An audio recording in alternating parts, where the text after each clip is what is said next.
My name is Evelyn Hart, and the day my son told me he was tired of seeing me, I was still holding a bag of groceries, the plastic biting into my fingers while the afternoon sun turned the kitchen window into a bright square of glass.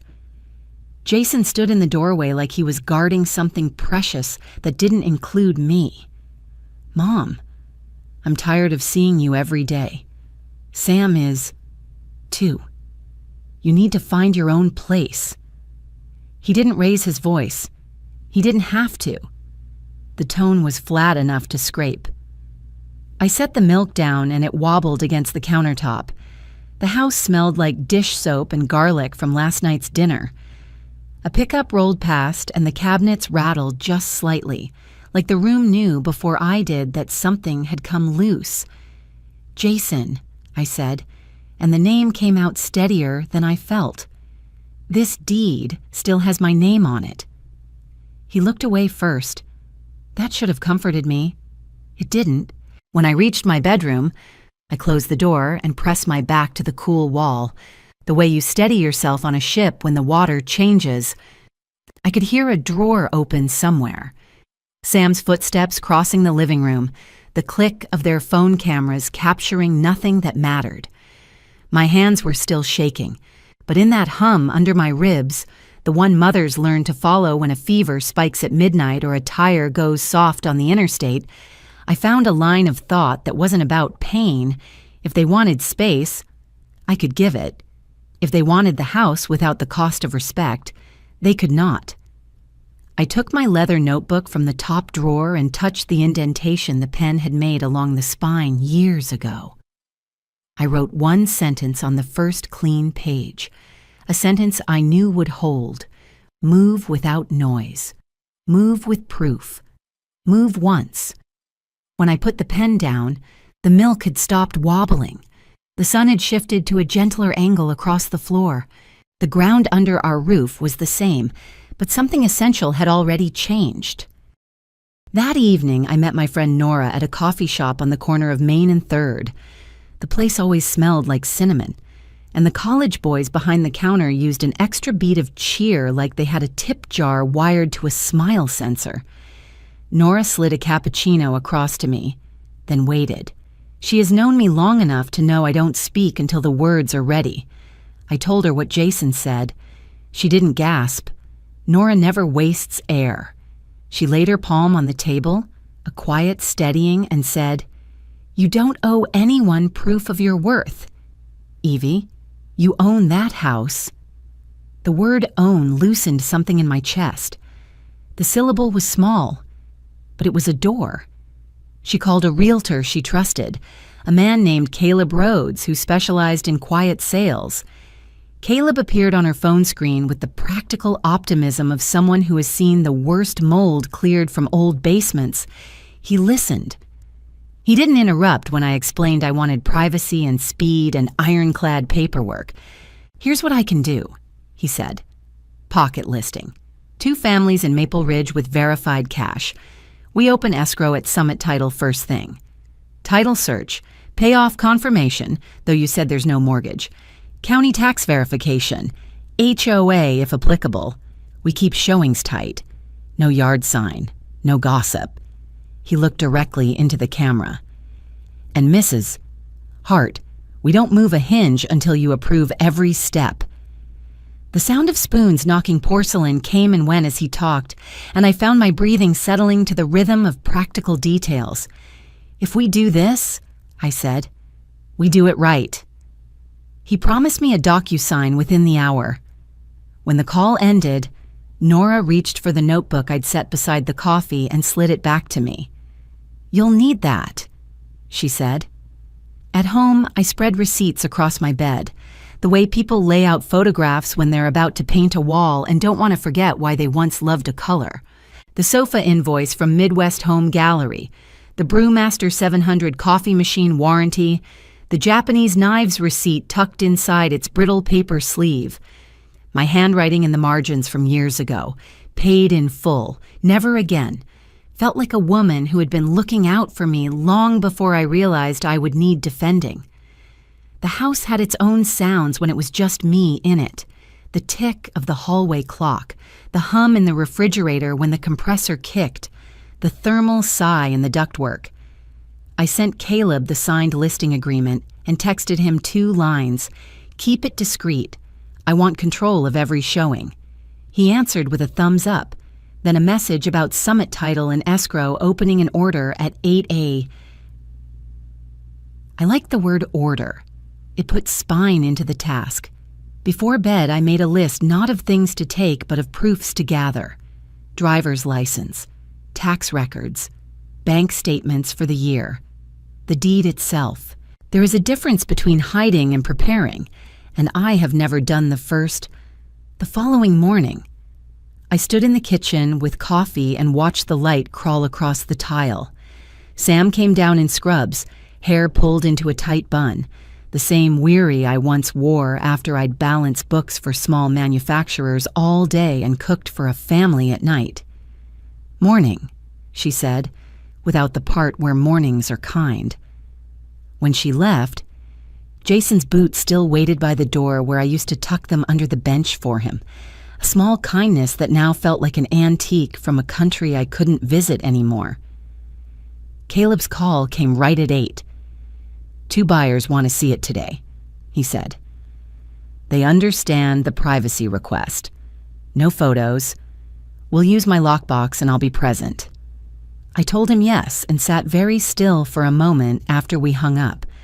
The way you steady your balance before you step onto a moving walkway. By noon, my attorney, Miriam Blake, had emailed, "If you want airtight, loop me in from the beginning." She wrote, "We'll route wire instructions through my office and confirm settlement with Summit." I sent her everything, scans of the deed, a copy of my driver's license, the assessment notice from the county. When I reached the part of the form where you list who else resides in the home, I wrote simply, "My adult son and his wife. Occupants, not owners." Late afternoon, while the sun made the window over the sink glow like a warm plate, Caleb texted to say the first couple had walked through slow and quiet and left with soft eyes. The second couple had asked if the maple out front turned the whole yard red in October. It does. He asked if I wanted to be present tomorrow for their second look. I said yes. There are days you let professionals carry a thing, and there are days you carry it yourself. This was a day for both. I put water on to boil and watched steam lift into the late light. Somewhere down the block, a kid laughed. The sound had nothing to do with me, and that somehow helped. The first blow landed the next morning with the soft tone of Miriam's voicemail. "Evelyn, a local credit union received a home equity packet submitted with a power of attorney purporting to be yours. The signature doesn't match the one on record. I need you in my office to sign an affidavit of non-authorization. Title will flag the file. We'll notify the lender." I sat with the phone in my lap and looked at the far wall where Jason's high school photos used to hang, the ones in cheap black frames that made him look stronger than he felt back then. I could hear my own voice from years ago telling him no when no was necessary, and yes when yes was earned. Love is made of both. I put on my coat. Miriam's office in the old brick building on Courthouse Square smelled faintly of lemon cleaner and laser printer heat. She slid the forged POA across to me, and I studied the clumsy curve of a signature that tried to imitate my hand and failed at the pause between my first and last name. She watched my face, not the paper. "We'll take care of it," she said. "You keep moving your sale along." I signed the affidavit, my pen steady. Summit Title called while I was still at her desk to confirm they had marked the file with the lender's notice and a red banner. "We'll also run a last-minute lien search before closing," the title agent added. She had that brisk kindness Midwest professionals carry like a sweater they can count on. On the way home, I parked by the lake and let the cold air fill my lungs until my pulse slowed. A pair of geese arrowed low across the water and landed in a skitter of silver. When I finally pulled back onto Maple Lane, the maple tree had sent the first red leaf onto the grass, weeks early or maybe right on time. The second blow arrived 2 days later in the form of a knock I recognized from a lifetime of being responsible, firm, professional, not here to gossip. The woman at the door introduced herself as Miss Alvarez from Adult Protective Services. We received a report that you might be under pressure to sell your home and may not be managing your finances. I invited her in because only guilty people barricade themselves with noise. I poured her tea and set the cup on a coaster my mother made before arthritis turned her fingers into knots. Miss Alvarez asked careful questions. I gave careful answers. I showed her the closing disclosure estimate Miriam had prepared, the escrow instructions, my bank statements, and the medical note from my doctor stating I was sound of mind and in ordinary good health for 58. She glanced around the tidy kitchen and then at me. These reports can be weaponized when families are in conflict, she said gently. We still have to check. I told her I understood. I also told her I wanted the report to reflect that I was not afraid in my own home, just tired in it. When she left, she paused on the porch and looked at the maple like it could answer what people were made of.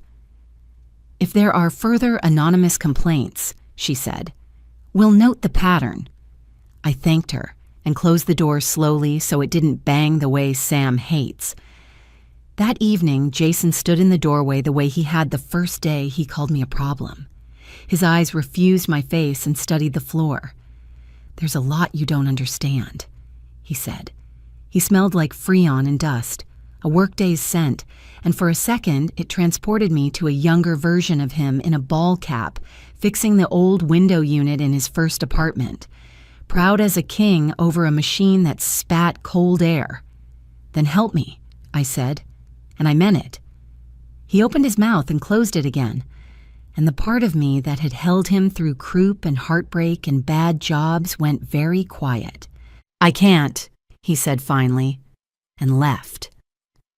Caleb scheduled the second showing for the young couple who loved the maple. I stood in the living room while they walked through with careful footsteps like they didn't want to bruise anything. They didn't know this was the room where Jason took his first unsteady steps, then the room where silence learned to stride. They stood at the window and asked if the light in the late afternoon was always this honeyed. Most days, I said. When they nodded to each other, something unclenched inside me that wasn't victory. It was survival reaching the next rung. The third blow waited until Thursday morning, disguised as a crisp email with legal letterhead. Opposing counsel, on behalf of interested family members, had requested a temporary restraining order to halt the closing on grounds that the home was being sold below market to conceal assets. The assertion was nonsense and mean, which is a popular pair. Miriam met me at the courthouse with a stack of comparables, an inspection report, the ass's addendum, and an affidavit stating she represented only me. The judge's clerk wore tired eyes and good shoes, and the hearing took less time than it takes to oversteep tea. Judge Whitaker reviewed the filings, asked a question about occupancy and notice, and denied the TRO.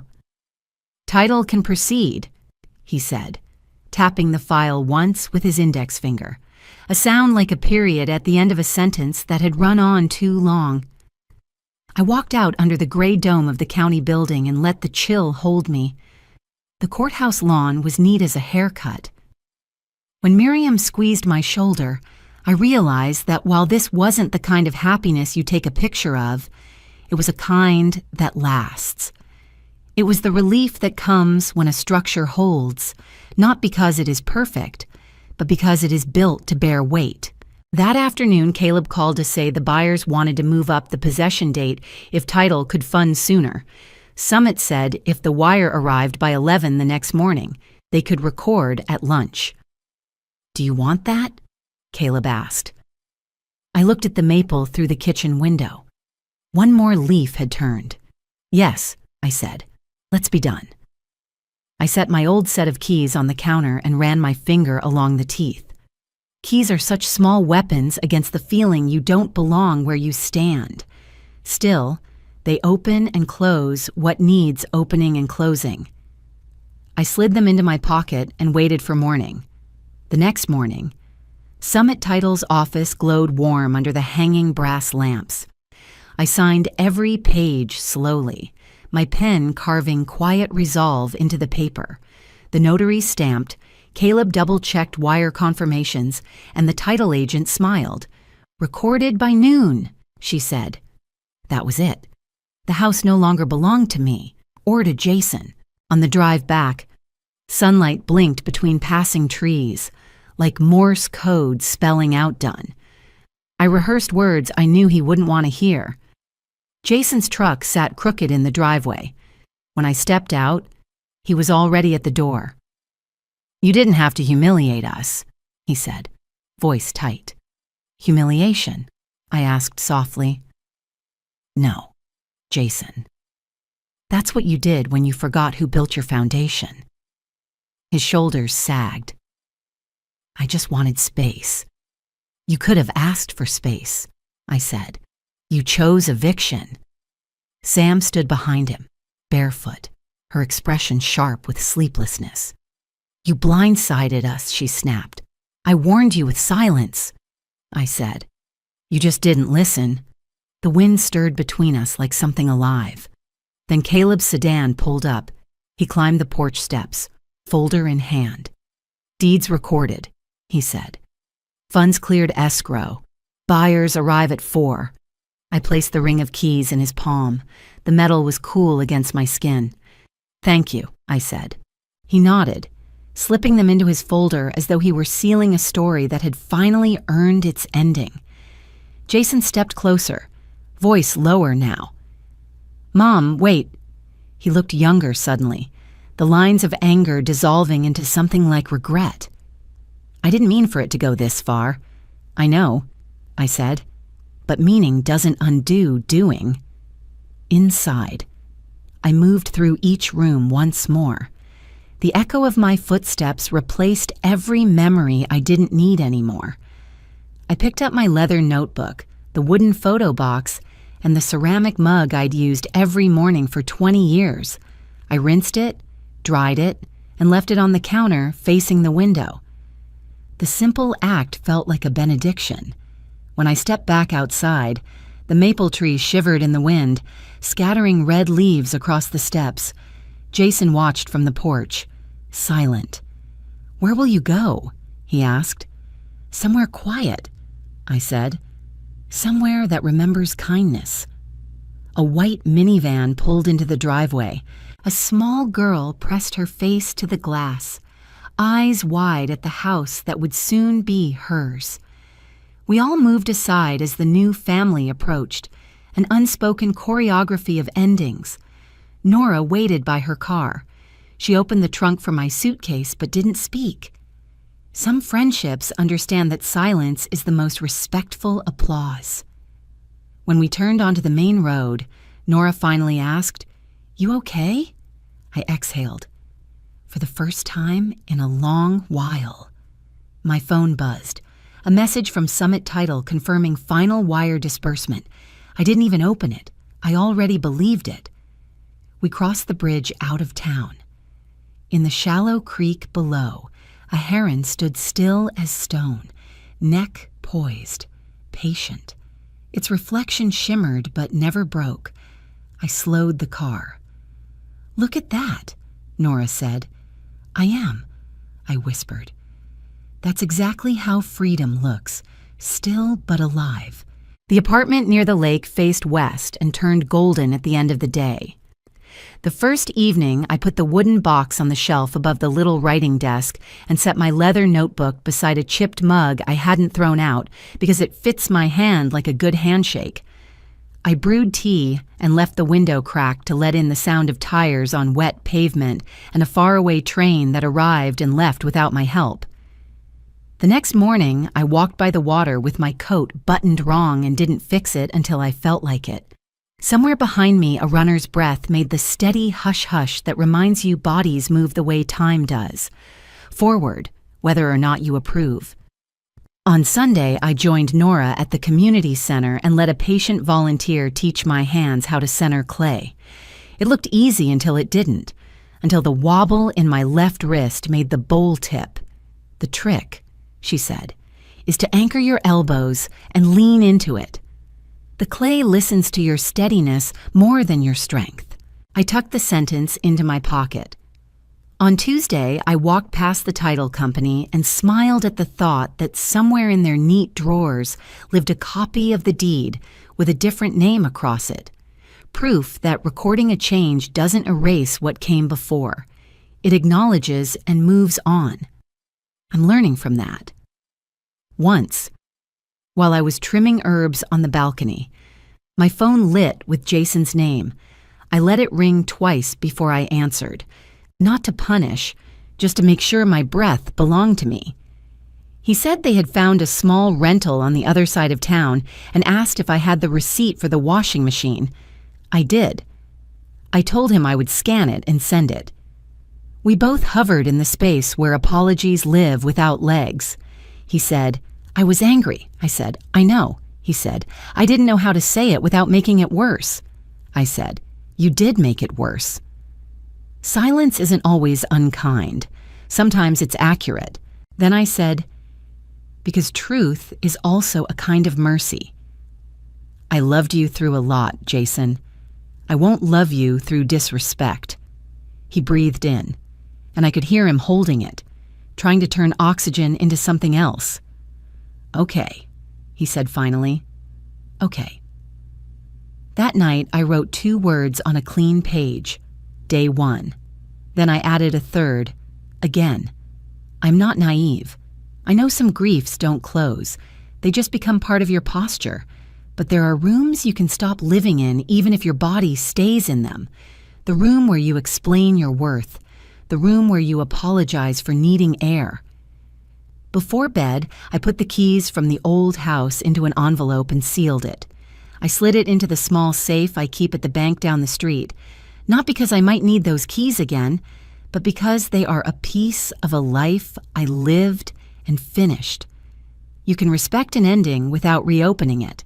On the balcony, the evening pooled in the corners of the sky, and somewhere, a child laughed that bright tin laugh kids have when the world is just a series of things you can run toward. I stood there with the smell of cut mint on my fingers and the sound of the lake ruffling its own surface, and I understood that the opposite of humiliation isn't triumph, it's belonging to yourself. I closed the door and left the window open, just enough to hear the night carry on without me having to carry it. Thank you for watching. If you enjoy these family drama and revenge stories, please subscribe and join me for more every day.